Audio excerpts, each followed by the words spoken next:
Ya, Assalamualaikum warahmatullahi wabarakatuh. Sebelumnya perkenalkan, kami dari kelompok 1 akan mempresentasikan tentang perbandingan metode optimasi antara komputasi evolusioner dan algoritma genetika. Sebelumnya, perkenalkan nama saya Fatimah Zahro dengan NBI 146230014. Perkenalkan, nama saya Devi dengan NBI 14623001118. Perkenalkan, nama saya Satrina dengan NBI 14623001130. Perkenalkan, nama saya Siti Clara Bangga Rahwarin dengan NBI 14623000133. Perkenalkan, nama saya Cornelia dengan NBI 1462337. يومئذ لا تنفع الشفاعة إلا من أذن له الرحمن ورضي له قولا. Yang pertama, pendahuluan. Metode optimasi bertujuan untuk menemukan solusi paling efektif untuk berbagai permasalahan. Komputasi evolusioner atau ESI dan algoritma genetika atau GA adalah metode berbasis prinsip evolusi. Genetika algoritma atau GA termasuk ke dalam ESI atau komputasi evolusioner, namun memiliki perbedaan strategi dalam optimasi. Tujuan untuk memahami perbedaan komputasi evolusioner atau ESI dan genetika algoritma atau GA untuk pemilihan metode yang paling tepat. Yang berikutnya, definisi komputasi evolusioner atau ESI. ESI atau komputasi evolusioner adalah bidang kecerdasan buatan yang meniru prinsip evolusi alam untuk menyelesaikan masalah optimasi. ESI menggunakan seleksi, mutasi, dan rekombinasi untuk menghasilkan solusi optimal. Contoh teknik komputasi evolusioner atau ESI yaitu algoritma genetika, strategi evolusioner, dan pemrograman evolusioner. Selanjutnya akan dijelaskan oleh teman saya. Selanjutnya, saya akan menjelaskan tentang konsep dasar dari IC. Di sini dibagi menjadi 5. Yang pertama ada populasi dan representasi, yaitu solusi direpresentasikan dalam bentuk individu dalam suatu populasi.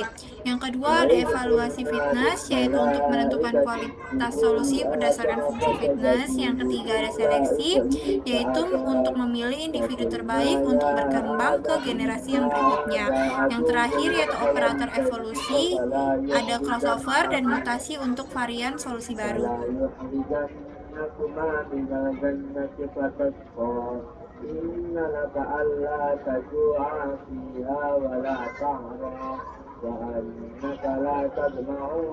Berikutnya yaitu definisi algoritma genetika atau GA. GA adalah metode dalam ESI yang mensimulasikan evolusi biologis melalui seleksi alam, menggunakan populasi individu sebagai solusi potensial. Proses evolusi dilakukan dengan cara seleksi, crossover, dan mutasi untuk menghasilkan generasi baru yang lebih baik. Diterapkan dalam optimasi, pembelajaran mesin, dan desain rekayasa. Selanjutnya akan dijelaskan oleh teman saya. Konsep dasar GE.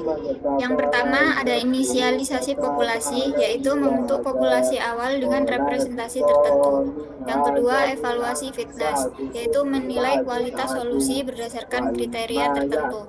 Yang ketiga, seleksi, yaitu memilih individu terbaik dengan nilai fitness tinggi. Yang keempat, crossover dan mutasi, menghasilkan solusi baru dengan kombinasi genetik. Yang kelima, generasi baru, kombinasi individu terbaik dan solusi baru untuk generasi selanjutnya. Dan yang terakhir, kondisi berhenti, yaitu algoritma berhenti saat solusi optimal ditemukan atau batas iterasi tercapai. Selanjutnya akan dijelaskan oleh teman saya.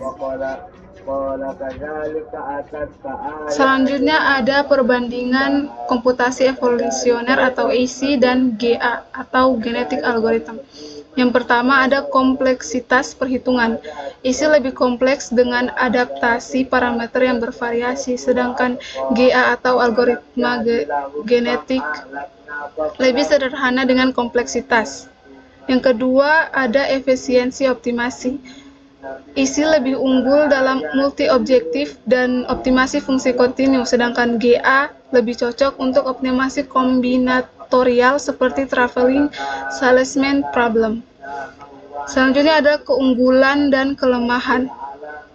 Untuk keunggulan sendiri, yang pertama ada efisiensi untuk masalah multi-objektif dengan variasi algoritma lebih fleksibel dalam menangani berbagai batasan dan domain masalah. Sedangkan kelemahannya ada yang pertama ada kompleksitas lebih tinggi dibanding GA karena lebih banyak parameter yang perlu disesuaikan. Yang kedua ada memerlukan computation cost yang lebih besar dibandingkan GA. Selanjutnya akan dijelaskan oleh teman saya. Mari memasuki slide yang terakhir yang ini membahas tentang keunggulan dan kelemahan dari GA sendiri. Yang pertama, masuk kepada keunggulan. Yang pertama ada efektivitas dalam mencari solusi optimal untuk masalah kombinasional. Yang kedua ada pendekatan paralel mempercepat eksplorasi ruang solusi. Dan yang ketiga, yakni lebih mudah diterapkan dibanding AC lainnya.